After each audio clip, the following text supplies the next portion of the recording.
and be able to run it. I'm not that deluded. It's Um, it's a lot. yeah, that's a My whole first different one, world. yeah, from the first kitchen I walked into where I knew nothing except for being the pit master to the last kitchen I opened where I was the kitchen manager and designed and built the kitchen, the menu, the whole thing. So, yeah, I mean, I have the skills now. I have all those talents, but I still don't call myself a Yeah, chef. and But then I you have, get into the next level of a French kitchen. So one of my favorite shows recently has been The Bear, and sure, both have anxiety watching it and really enjoy it. And there has been moments on our truck that have been very reminiscent of The Bear, and yeah, not the good parts. The the crazy parts. get away from me right now parts. But I'm like, yeah, it'd be cool to have a barbecue restaurant that was elevated to that kind of status. Yeah, Um, it'd be insane and it'd be cool, but I'm like, I could never do it. Like, I don't have that skill set or that amount of OCD. yeah, been Like, there, I have done a fair that, amount of it, but and man, having done it so many times in the past 10 years, I burnt myself out. People ask me all the time, "Why don't you open another restaurant?" I've done it. I do not want to yeah, open at my age. The hours it takes, the time and the commitment, I'm over it. That's why I got the trailer. I'm my own boss. I work when I want, if I want, and if I need to shut down for a minute, I can. yeah.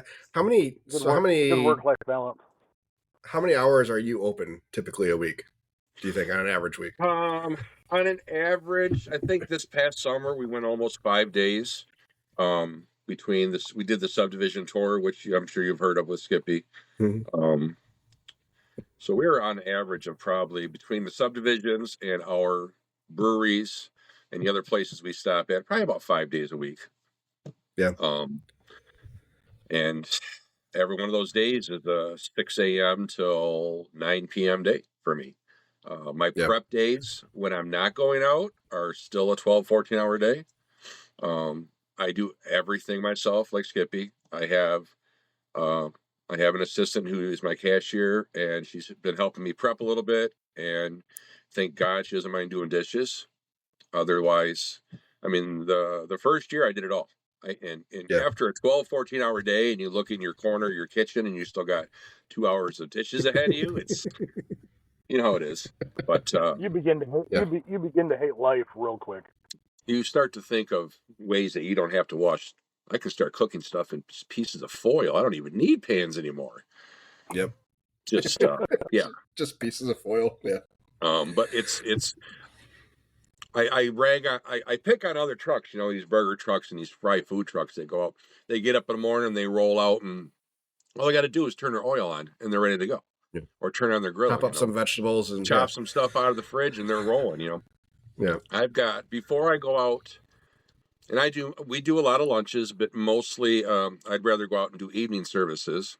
I have a full day. I have a 6 to 8 hour day ahead getting ready for those lunches and dinners because, Yeah. between we cook everything like you guys, we cook mostly everything fresh. I make my mac and cheese every day fresh. I make coleslaw every day fresh. It's a lot to it. Yeah. And then Yeah, you go out, and get there's rained organizers that on don't or understand nobody what it takes to shows. go and barbecue. Sorry. We think Skippy's on some sort of delay. A little bit. Kind of looks like Max Headroom right now. Skippy. I'm not sure why I only see half of both of your faces. Because there is I wonder if I can... there's a lot of organizers out there that don't understand what it takes to be a barbecue food truck, and I don't think they think that we can just show up and just throw some brisket on the smoker and it'll be done within 30 minutes afterwards. And I wish more organizers thought about that. So that kind of leads me to my next question. Bubba, when you get organizers that want to book you for an event, let's not talk about minimums or anything like that. Do you kind of go over like what it takes to do what you do, or do you expect them to know what it takes and the time it takes? And No, I've never met an event organizer that has any idea about what it takes to run a barbecue food truck. They might see the pizza trucks and burger trucks and fast food trucks out there and just think it's all the same. Mhm. Not, I'm not saying we're special, but how many other trucks have to go through the work that we do to have a good, fresh product? Yeah, no, I don't think the event organizers, I don't give them any credit for that. If they want us, I kind of tell them what I need or what I expect out of them. And if necessary, I'll explain to them why it takes us a little longer to get things done. Or, why can't you be open from 10 to 10? Well, I can't hold food for 12 hours. And once I'm on site, I'm not cooking.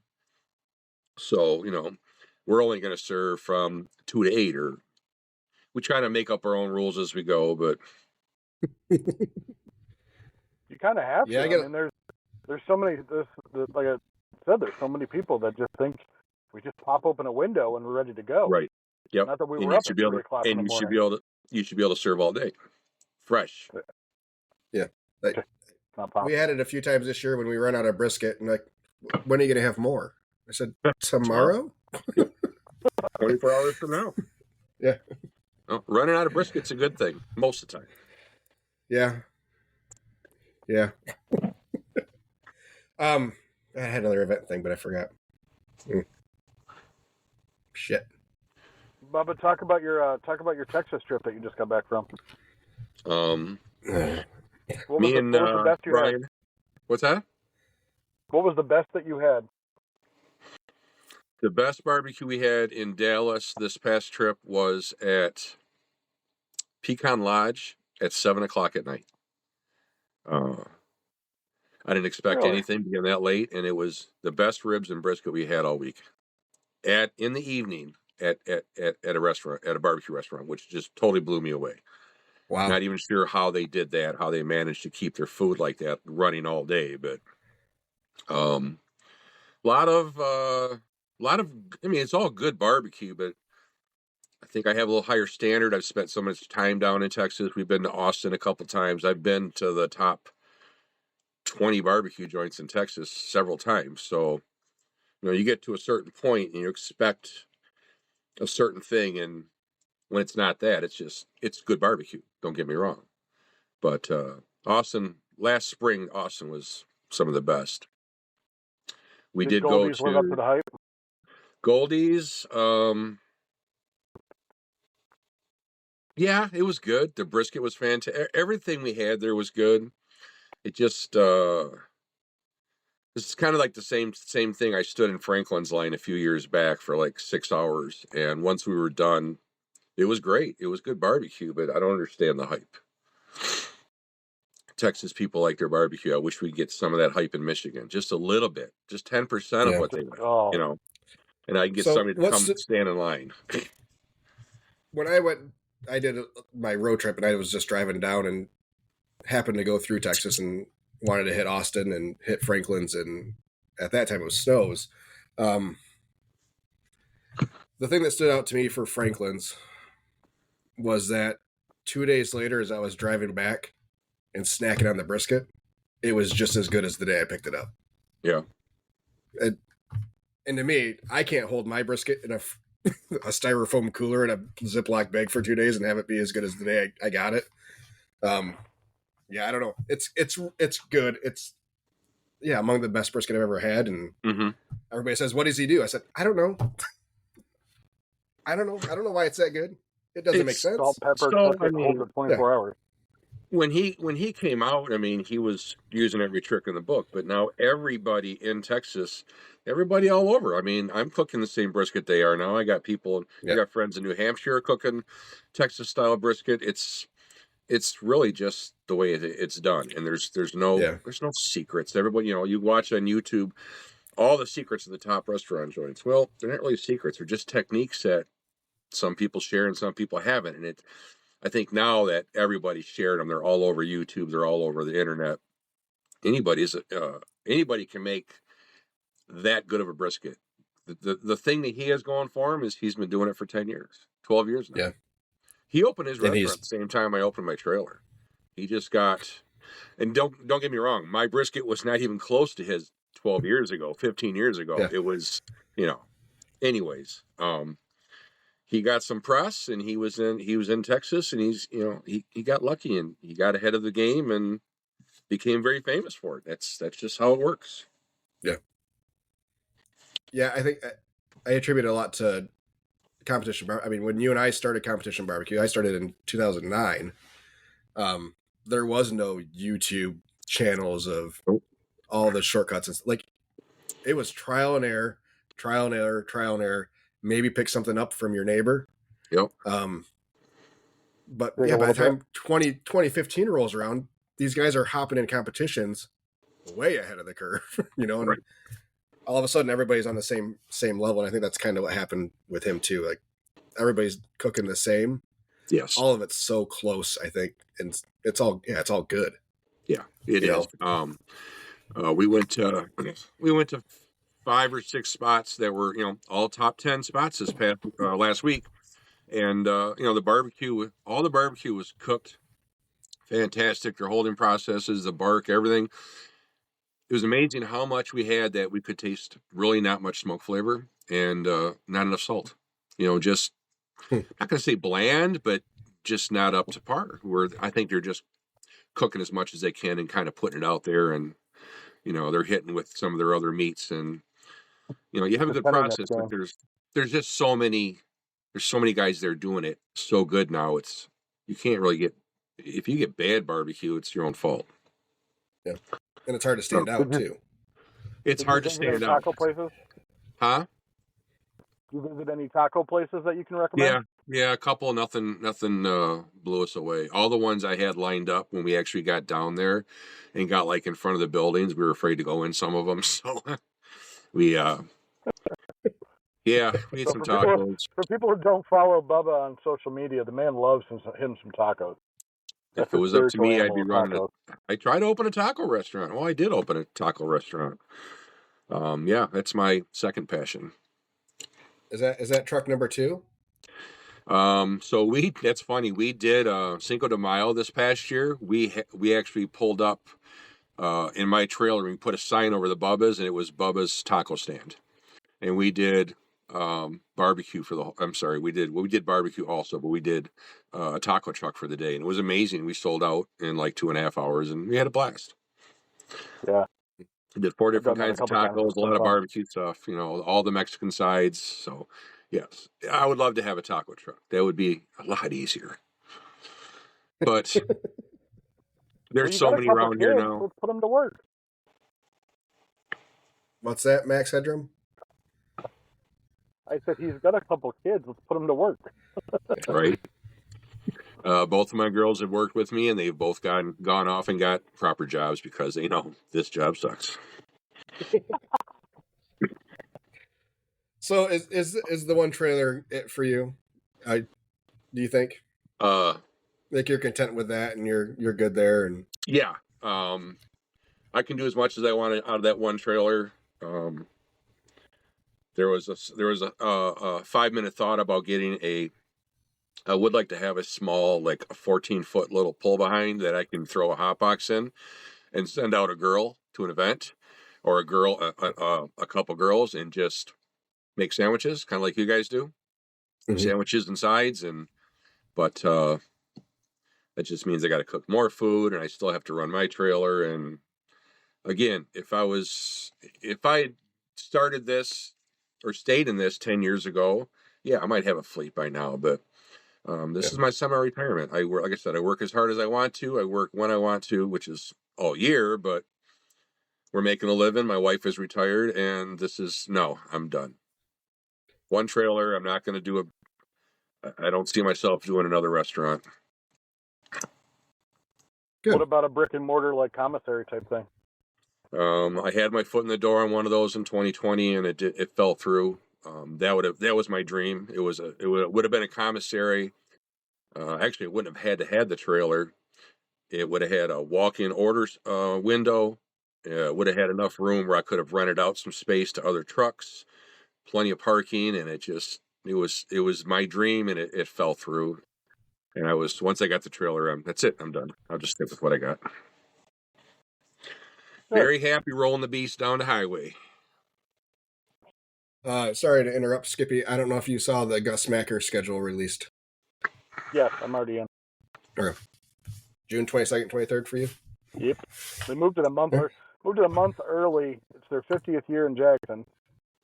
They moved it a month early so they didn't contend with the other two festivals that are going on the same day. So kind of jealous of you guys being on, I don't know as much as Skippy, but I know it seems like your Grand Rapids kind of northwest. Seems like you guys have a lot more truck friendly events out there and a lot less competition. I don't know about less competition for me. The Grand Rapids Food Truck Association is, well, I think there's 94 registered food trucks in the city of Grand Rapids. So that only counts those that are licensed to sell inside the city limits of Grand Rapids, not including the ones that just don't go down there. And I was one of those until this year. I didn't see a need to venture into tight city streets with my trailer. Right. So I would guess that we're probably somewhere in the vicinity in the metro area, 150 trucks. But yeah, we have a ton of food truck friendly events. Even like music festivals and stuff are bringing in food trucks. Outdoor movies, outdoor concert series are all food truck. Even the Tulip Festival, there's a temporary food truck court that's set up outside of the festival grounds. That's okayed by the city of Holland. Nice.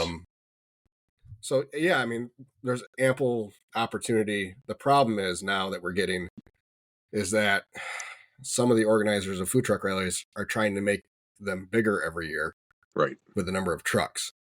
And now we're getting to the point, I think, where there's too many trucks at some of these events. Yep.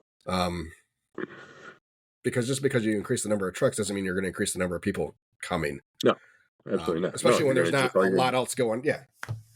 It's a food truck rally. There's not big headlining bands at these things. I mean, they have some local music and stuff, but nothing that's really drawing people in outside of the food. So, right. Yeah, what I've seen, it'll be interesting to see how some of this goes this year.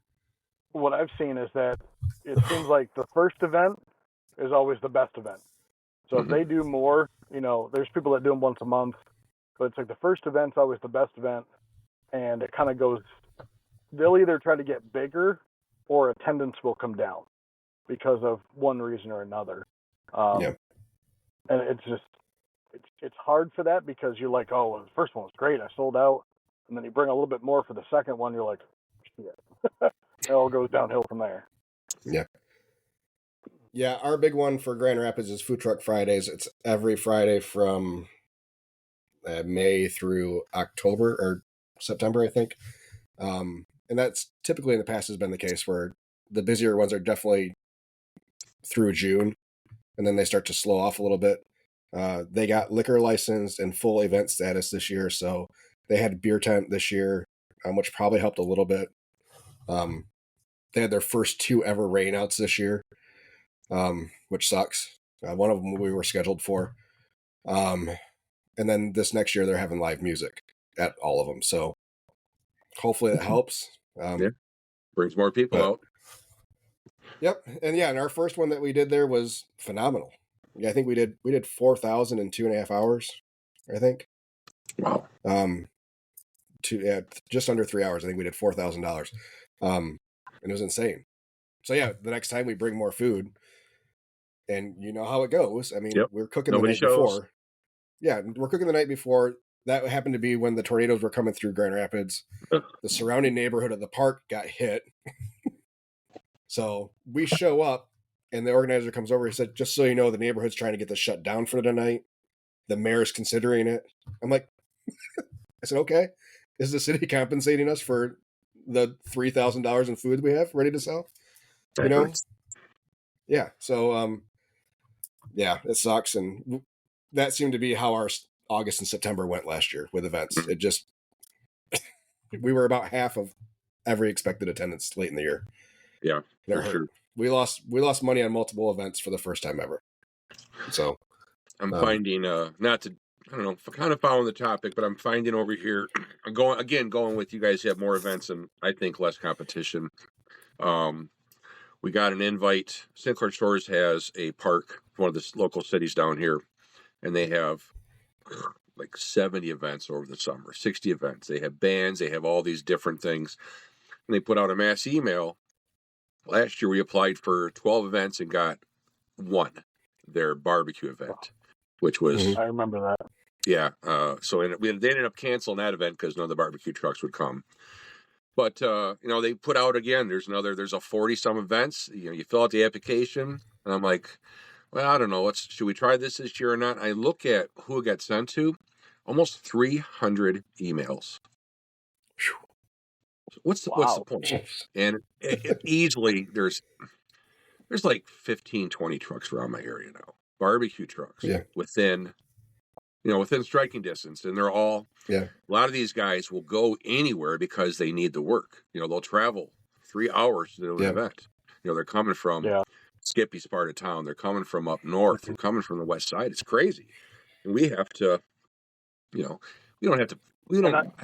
I don't fight with any of them. I mean, we've been around long enough. I have a name. If somebody wants it, they'll come get us. But to try to even get in with that anymore, it's not even. I don't even bother putting it in. There's no point. They're going to have whatever they want. A lot of these cities I'm find their own favorite little local guys, and they just bring them in, and they don't even give you a chance anymore. I was going to ask if you noticed any politics involved in any of this stuff. I went off. I had a little rant this past spring about. I think Skippy had heard about it.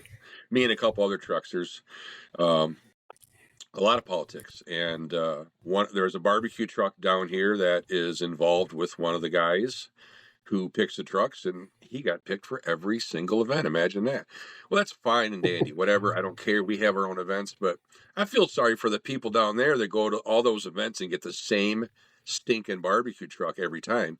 When there's so many of us out that have good food, better food, try everybody else out. Share the wealth. Yeah. We have a truck over here at probably the most popular food truck brewery and another cider place, and they've arranged for exclusive rights for barbecue for a day a week. And we get asked all the time, why aren't we at these places? I'm like, talk to the owners. Yeah. So we've tried. We don't even get returned emails from them. It's like people have their own.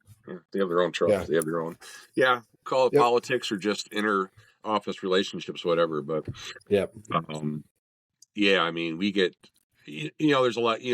We're all on Facebook. Hey, we're looking for a truck for a wedding next year.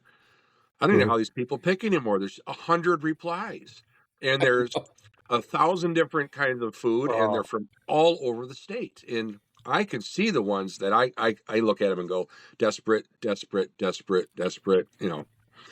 I wasn't going to say desperate, but Brandon replies to every single one of them, no matter where it is in the state. I'm like, how are you driving this many miles? Nom Ninja. Well, Nom Ninja's interested. Oh yeah. Yeah. I was every one of them. There was one what point. I know about him is he's got. So I think he's working on his 5th truck. He's out of Mount Pleasant. I love the guy. He's a good dude, but I don't understand how you're a partnership because he has a business partner, and you still travel that far. You travel to Grand Rapids. You travel to Detroit. You travel to your neck of the woods, Bubba. You even travel up to the Bay City area. Yeah, I've had him at our events. Yeah, I don't understand it, and that goes. I see a lot of trucks. We used to have a guy in Jackson that would go travel an hour and a half, 2 hours, and go over to Macomb. Like, why would you for one of those neighborhood events? No, I get out of those neighborhood events. They're me too. Freaking horrible. I canceled. And it's like how do you justify doing that when you're already cooking, $200 worth of product? You'll have $100 in fuel easily. You need to make $1,000, $1,200, $1,500 just to really make it worth your while. Well, I agree, and I see a lot of trucks for that reason will not be around next summer. I would agree with that too. The influx in this. I'm sorry. The influx this year of new trucks is just in this area has blown my mind, especially barbecue trucks. And it's funny because I know probably 75% of the guys. We've met them through competition, or they've been to one of my rib cook-offs over the years. You know, I know a lot of these guys, and power to everybody. I think it's great, but it's just, I don't know how anybody can pick anything now anymore. There's just so much to choose from. Yeah. Yeah, That's why we like recommendations. Yeah. Well, I mean, luckily we've been around. Bubba's name has been around. We get our recommendations. We get a lot of people who want us. You know, we got to fight for some events, but there's also places we go out and just bomb. You know, wasn't meant to be for barbecue, or it was a bad day, or what I found this past year, it seems like the last 2 years have been this way. By August, September, customer base is so frickin' sick and tired of eating at trucks that they're done. And they've been to so many crappy trucks, they don't want to try a new truck. That's what the neighborhoods are going to shit. Mm-hmm. Yeah, our September this year, when we go out to places and sell $300-400, it's heartbreaking. I go out for a $1,500 day every single day and come home with 300 in sales. I'm crying. It kills me. So, we're not doing that this year. We're doing some different things. I'm not gonna book my whole season ahead like I did the last couple of years, and we're gonna try to pick up some of them dates of those last minute people who need caterings last minute. And I'm going to try to go after some of that money this year. So, to tap off what you just said. So, as you know, since you've been a listener, I think since either day 1 or 2, we top fan. Try to put hashtag top fan. We try to gear this towards new people and give them, and even though we're both still new, going back to 2008, 2009 to now, give us probably your absolute best advice you can give to either a new truck or one that might have started but might be struggling. So when somebody comes to me and says, I want to open a truck, like, what are you going to do? Well, I'm not sure. All right, I tell you right now, don't open a truck. If you don't have a passion for something, if you think you're just going to open a truck and cook something and make money, forget about it. Obviously, we all had passion for barbecue. Taco guys have passion for tacos, Mediterranean, Italian. You know, if you don't have a passion for cooking something, don't even bother, because you're not going to make it. That's my first piece of advice. After that, once you get open, and I can tell you, Skippy, from what I learned, from what you learned from me back in 2010, 11, I don't do anything like that anymore. I always am evolving. I am always learning. I'm always trying to stay with the times. And you got to just, just know what you're getting into before you start doing this. There's so much information out there now. Opening a truck is pretty easy, I think, with some basic knowledge, but to do it just willy-nilly, no. If you're not passionate about what you're doing, you're not going to make it. My opinion. I like it.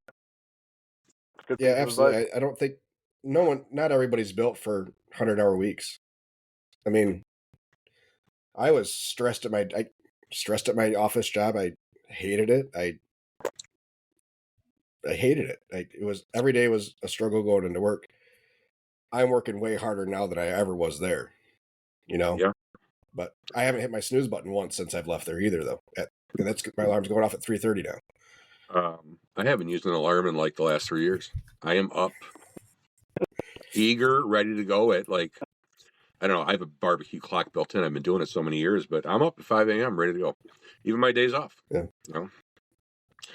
I can't usually sleep past 5, but no, sleeping in for me. I thought the same thing. I was going to say, I thought the same thing. I'm going to open a trailer and work less hours, right? From all those kitchens that I opened. Yeah, no. I go out there at 6 a.m. I'm out there till 9 o'clock at night, you know, and the trailer's in my backyard. It's nice, but it also gives me more time to always be in the damn thing. Yeah. 100 hours a week, every week, the whole summer, you know, from March till now. I've got I think 13 events this week to wrap up. I start cooking again tonight. It's a crazy week. We did 4 lunches last Friday, all within 90 minutes. I had to get 2 other delivery people just to get everything out. But when it comes in, you take it all, and then you hopefully got enough to get through, right? Are you bringing your truck to each of these events, or are you just No, buffet catering? it's all buffets. It's the buffets or pans. I don't. So the last 2 years, I took the truck out after October last year, and we got in a couple icy messes, and it just wasn't good. Had I known the weather was going to be like this, I would have ran all fucking year. Who would have thought? Yeah, right. Yep. I've been in shorts up until this morning. I was in shorts for the last 5 days. It's been in the 50s here, and I could have been out serving our ass off, but you can't foresee that. It's easier for us to shut the truck down the end of October, beginning of November, do a couple events, last ones, and then I just we try to do as many dinners, catering, and company events from that point out. Yeah, that seems to be something you guys you really excel at this time of year. Is the November, the pre-orders for Thanksgiving, and then all your catering, and then pre-orders for Christmas. And I'm super jealous. Again, I started cooking barbecue back in 09, get my name out there. We're lucky enough to have had people follow me from place to place. And now that we've opened up, I'm still in Macomb here in the same area. I still have customers from 10 years ago that are ordering Christmas lunch or Christmas dinners, hot turkeys, back 10 years ago, I was the only guy still working a Thanksgiving Day. Cooking my turkeys. Now everybody does it. And now this year, every single truck around me is offering Thanksgiving, Christmas. It's crazy. Yeah. So, we've, it's been nice to have the background that we do, to have gotten our name out there and to keep us fairly busy. But November, December, working out of the trailer it really helps. We didn't have the greatest summer, I'll be honest with you. We took a little more time off. Did some more family stuff. We lost a couple events that we were expecting that just got for whatever reason got canceled. And then the neighborhoods really hurt us the last 2 months. So these 2 months are going to carry me through till next March. Thank God for them. Yeah. Yeah, we are. I mean, especially corporate lunches. And I mean, this time of year, we really put a big focus on them this year, especially towards the end of the year. Where typically we do all disposable stuff at these, just drop them and go. We've really made an effort to not use disposable stuff as much this year. Kind of going a little bit further, leaving somebody on site to kind of try to keep things tidy and everything, just to try to give that extra little bit of level of service. And like, I don't know, you probably listened to the lunch that we did this last week. They had lunch catered every day of the week, and they had 2 people run out of food, and one of them wasn't even close. So for us bringing extra food, like, we overcook. I know we overcook every one of them. I'm happy to do it. I don't understand how you can run out of food if you have a set amount of people. Right? Yeah, I know. You're going to feed 100 people, run out at 70. What's up with that? I'm fine spending an extra $50 on food. Run out of food. I'll spend an extra $50 on food for every one of our catered events and leave leftovers for them. I'm happy to do it. Just because I don't want to be that guy, because the chances of you getting rebooked when you run out of food are slim to none. Right. And then if you can come in shortly after they had one of those caterers and outperform, absolutely, then your stock goes way up. So that's kind of where we've been at. That's what we find. We go into a lot of jobs. We're like, oh man, this last caterer was short on this, and he didn't have this, and this is a really nice addition that you do, and all these little things, and we are guaranteed the job next time. So that's our biggest thing, is trying to put out a nice show. We're trying to elevate a lot of our other caterings to wedding status almost. So that kind of detail that. Yeah. I mean, if it pays for it, yes. A lot of people don't want that. They just want, set the wire racks up, drop the food, and get out of here. Get out of here. Yeah. We're awesome. But we do have no problem. I offer service. It's it's an hourly charge. We're doing one this Wednesday. We're going to drop. It's only for 60 people, and she wants it a 3-hour buffet. for 60 people. They're out of food the first 20 minutes. It's only 60 people. How long does it take them to eat? So I'm going to have a girl. Right. Julie's going to sit there for 3 hours and get paid to stand around and refill half pans, I guess. Yep. But that's what they want, and that's what we're going to give them, and we're going to give them, a nice setup. But they pay for it. So yeah. Oh, this has been good. I'm glad you finally got on, Bubba. Yeah, me too. Been enjoying watching you guys come. God, you got over a year now. We're closing in on a year and a half. Yeah, I mean, I listened to your very first one, and I don't think I've missed many. I might have missed some parts here and there, but I have not gone back to listen to the early episodes to see how awful it was, but I'd like to think that we've gotten better. Yeah, absolutely. I like the new format. I watched, actually, I couldn't get you live this morning. I don't know why, but I watched you last week on YouTube, I believe. Yeah. And even now, up until the last couple of weeks, your voice, your sound was terrible. I had to put you on a speaker and crank it up all the way, and then when the commercials would come on, it would blow my ears out, and then you guys would come back whispering. So yeah, whatever you're doing now, the sound, the quality, everything's 100%. So awesome. Good to hear. Yeah, very nice. I right before you came in, I was trying to break in. We got distracted on the whole Kelsey podcast thing when I was going to say new news. We cracked the top 150 for food podcasts in India. In India, we're very big in India. Barbecue. Yeah, that's been our most consistent chart is food podcast in India. I don't know. See the next Indian barbecue joint coming out. That's right. We have the best podcast west of India. That's right. East of India? I don't know how to say it. I don't think they're listening to ads though, because we're not getting any more money out of it. But whatever. Damn. Still waiting for this thing to turn a profit one day. One of these days. Thought we'd have maybe have some more listeners today asking questions. Chad says they're cutting the clips to use for phone scams. Well, as long as they're listening, that's all I care. Yeah, that's fine. Yeah. One more thing, I want to get your take on our hot topic from last week.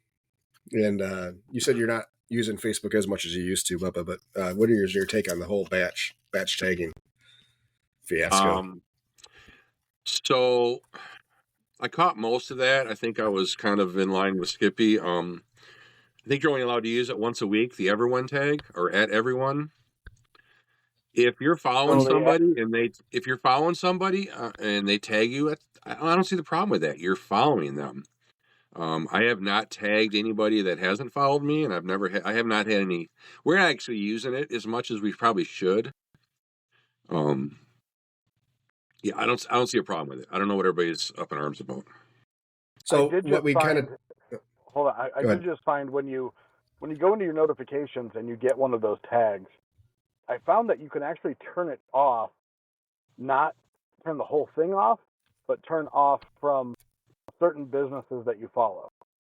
Yes. So if I could turn just Bubba's off if I wanted to, but still receive everybody else's. So the at everyone is for groups, and the at followers is for anybody that follows your page, even though we've seen now that it's not everybody that follows your page. It's probably the more, I like Josh's explanation this morning, it's probably the most, or the people that engage your page the most is actually going to get those.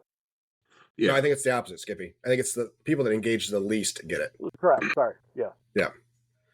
So yeah, it doesn't send a notification to everybody because I've never gotten one from Skippy, and he does it all the time. But I also engage with the majority of his posts when I see him. I get one a week. I get one a week from Skippy's PB&J's barbecue. I think. Yeah. Yeah, and I usually and it says right in your notifications. It says you have been tagged. It says you have been tagged at everyone or at every something like that. So it's one of those general tags, and whether you want to open it and read it or not, it's not that big of a deal. Yeah. So the latest thing for Facebook is marketing messages. It's subscription based, so people have to opt in on your Facebook page. But then you can send a message to each one of those people.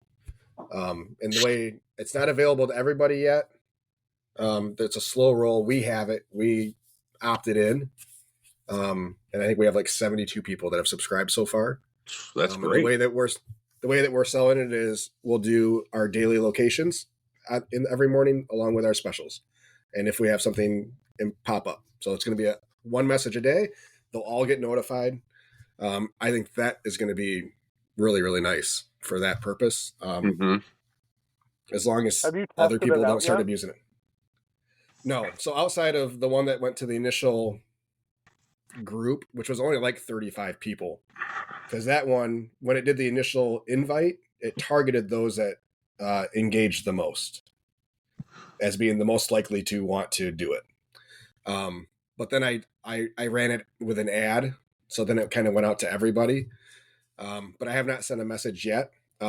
Probably the first one will be when we announce our first festival or big event. And I'm kind of waiting for that, so to get notified. But yeah, I don't want to overuse it early. I want to use it a little bit just so they're kind of used to it. But at the same time, we don't have anything important happening, you know? So I want to use it for the proper intent. Something along those lines. We have. So, do you guys all have websites? Working websites. Yep. Our website is quite a bit hands-on. So what we do in a lot of this, I've said over the years to other guys, you have to kind of train your customers. We have people come up to us all the time. How do we follow you? How do we find you? Where are you at?